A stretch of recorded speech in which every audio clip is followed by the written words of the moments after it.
શહેર જિલ્લામાં વસતા મુસ્લિમ બિરાદરોએ હર્ષોલ્લાસભેર ઈદની ઉજવણી કરી હતી।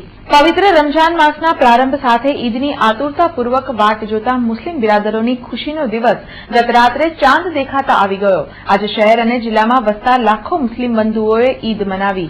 શહેરના ઈદગાહ મેદાન ખાતે હજારો મુસ્લિમોએ ઈદની વિશેષ નમાજ અદા કરી હતી। ઈદની વિશેષ નમાજ અદા બાદ તમામ મુસ્લિમ બંધુઓએ પરસ્પર એકબીજાને ઈદની શુભેચ્છા પાઠવી હતી। ईद का है यारो ये प्याम, ये ईद का त्योहार है, खुशियों का है त्योहार। ये ईद का त्योहार है, खुशियों का है त्योहार। ना तेरा है ना मेरा है, ये सबका है त्योहार। ये प्यार का पैगाम है, ये प्यार का पैगाम।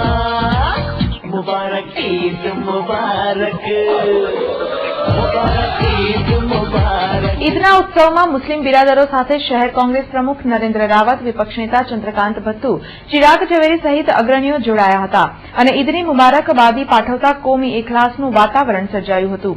ઈદના પાવન પર્વે શહેર ખતીબ સૈયદ અમીર ઉલ્લાહ સાહેબે વડોદરાવાસીઓને ઈદની શુભેચ્છા પાઠવી હતી અને ભારતના વિકાસની ભાવના વ્યક્ત કરી હતી અને શહેરમાં અમન શાંતિ રહે તેવી પ્રાર્થના સાથે ઈદની દુઆઓ માંગી હતી। મુસ્લિમ લોકો, મુસ્લિમ સમુદાય 2 રકાત નમાજ અહીં પઢી અને અલ્લાહ તાલાનું શુક્ર અદા કર્યું અને પ્રાર્થના કરવામાં આવી છે કે આ સંપૂર્ણ જગતમાં આપણું હિન્દુસ્તાન એ શિખર ઉચ્ચતમ કોટી ઉપર વિરાજમાન થાય, તેમજ આપણા દેશમાં ખાસ કરીને ભાઈચારો જળવાઈ રહે। આપણી વડોદરાની સંસ્કારની નગરી કે જે સંસ્કારની નગરી તરીકે ઓળખાય છે તેની છાપ આપણે ભૂસાઈ નહીં એવા પ્રયત્ન કરીશું, કરતા રહીશું અને ભાઈચારો અખંડ રહે એના માટે આજે એક ઈદ મિલન કાર્યક્રમનો પ્રોગ્રામ કર્યો છે। હું દરેક હિન્દુ, મુસ્લિમ, શીખ, ઈસાઈ તમામ નગરજનોને આજની ઈદ ઉલ ફિત્રની મુબારકબાદી પાઠવું છું।